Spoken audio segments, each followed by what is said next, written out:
a fan of, and your choices there are either going to be Alabama or the Florida Gators. Take your choice, pick one, stick with it. You'll be glad you did.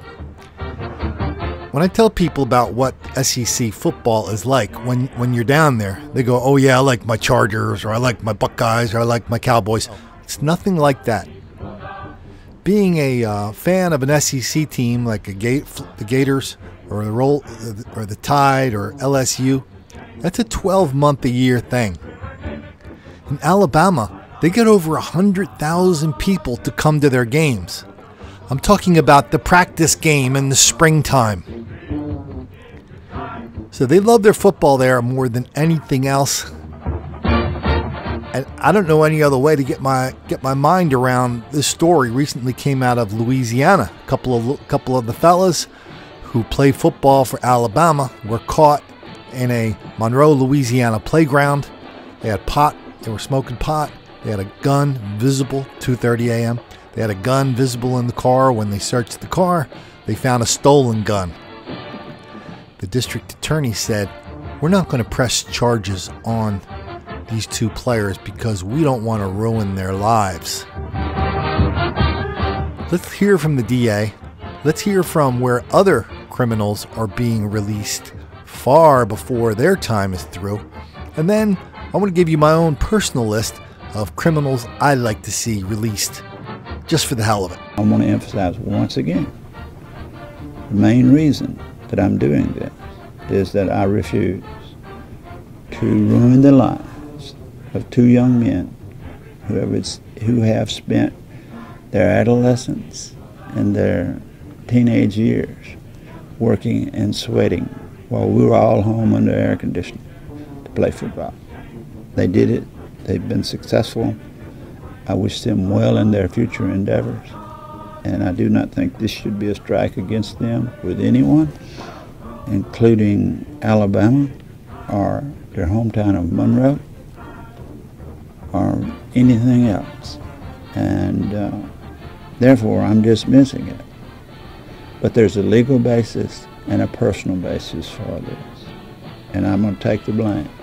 Personal basis is the number one basis. I don't want to ruin the lives of two young men. There were 4 people in the car, and it may have been under the passenger's seat. I can't prove who put it there. And even if I could get DNA showing that he had touched it at some point in time, that does not mean that he obtained it. Does not mean that it was possession of stolen things, because I must show that the person possessing an object that is stolen knew or should have known that it was in fact the object of a theft. And in this case, with the gun being stolen in another state, I don't think it would be possible to prove that. Belinda, between January and November of last year, the parole board let a total of 421 inmates convicted of first-degree murder leave prison early. 42 of those killers were sentenced to life behind bars. Now, all 421 of them are living among us.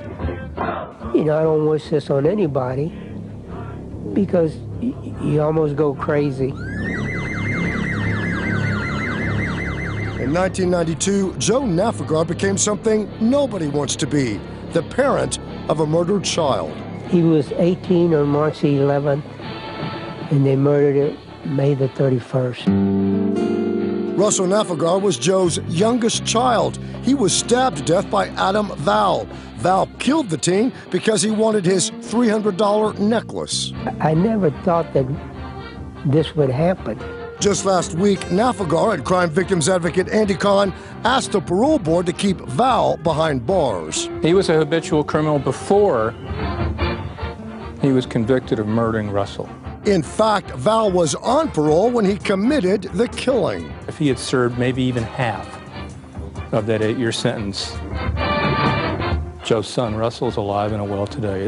That's just a fact. How many other convicted killers have been paroled after serving half or less than half of their sentences? According to the prison system's own figures, 421 convicted killers were paroled between January and November of 2015. I was stunned. I was not expecting that high a number. On average, those 421 paroled killers served only 41% of their sentences. First-degree murders. We're not talking any other category. The worst of the worst, with the exception of capital murder, were paroled somewhere in this state. Since Val has served about half of his sentence for first-degree murder, Nafragar worries the parole board will free his son's killer. He would do it again, and there's no need for that. You know, we've got enough hurt already in the country, you know. We need to keep him where he's at. Harris County got the bulk of the convicted killers, with 81 of them paroled here. Dallas County was second with 71 killers. If these parole numbers concern you, the best way to get your voice heard is by contacting your local and state elected official. 1 in 3 African American men, if the trends that we see today continue, will spend some time in jail or prison. That is absolutely unacceptable. There is no justification for it. There is no excuse for it. So we've got Louisiana, we've got Texas, we've got Hillary Clinton on the campaign stump. That's her favorite speech. How black people are relentless victims of relentless white racism, and that's the only reason why so many black people are in prison. So this is not an isolated thing. So when people like Hillary Clinton, Bernie Sanders, yes, Republicans too, Chris Christie, Marco Rubio, Paul Rand, when they talk about criminal justice reform, that means we have to recognize that the only reason there's so many black people in prison is because of white racism. So let's start letting them out, and that'll be just fine. Well, okay, I have my own list of some recent examples of black on white crime and black violence. Almost taken at random. They're just in the news in the last day or so. I don't know why. I don't know why we wouldn't want to let these guys out. Surprise move today. A Doraville teenager admitted her part in the death of a Sandy Springs man and agreed to serve 40 years in prison.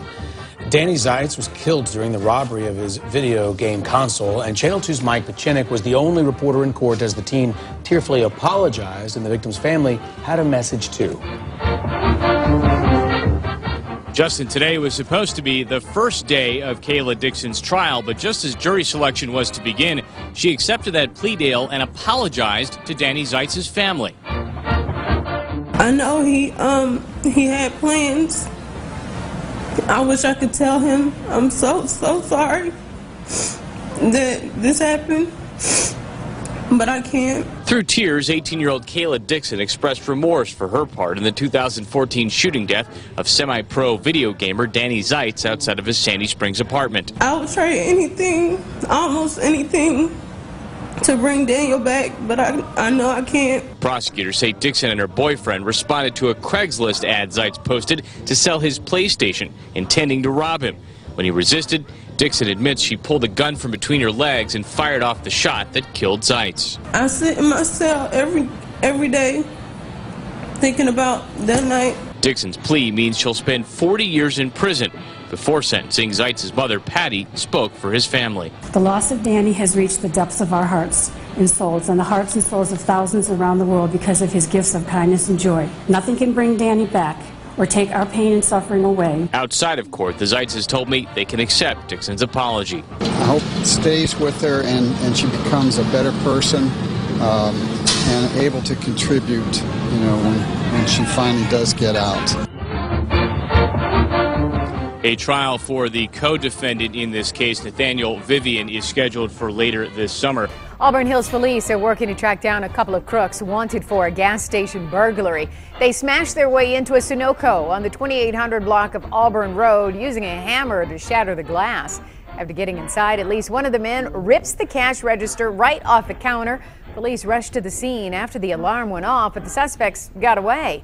If you can help identify them, please call the Auburn Hills Police Department right away. Hey, Mr. District Attorney, You think it's easy putting on a hoodie and getting a mallet and breaking into a gas station, stealing computers? That's hard work too. You know what? That's probably harder than being a football player. And how about this guy? This guy in Brooklyn. This kind of got away from us. This is from a couple weeks ago. Guy in Brooklyn just standing in the subway. Somebody else comes up. A black guy comes up behind him, starts wailing on him. When it came time to be arraigned, the criminal would not enter the courtroom because the victim was there ready to confront him. The white guy there is the victim. Tell my cousin sorry. You're not sorry. Hey.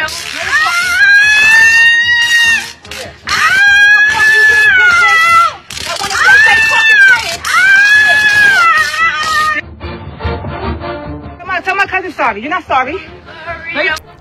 And how about this one, Mr. District Attorney? Here's a story of a large group of black people in Fargo, North Dakota. They're getting into fights, they're defying police, they're creating mayhem, they're destroying property. You have any idea what it's like to live in Fargo, North Dakota year-round? It's not that the winters are harsh, which they are, it's just that they're long. And now more black people are moving into Fargo, a little bit late to catch that job thing going on in the oil fields and natural gas fields of North Dakota, but they're moving up there, and soon after, large episodes of black mob violence followed. Now, if you think those two Alabama football players had it rough, sweating, while the rest of us were in the air conditioning, think about everybody living in North Dakota. Oh, I guarantee you spend a few months in North Dakota, you will be begging for the summer of Alabama. And you will be begging for the district attorney if you get caught with guns and drugs and stolen property at 2:30 a.m. at a park.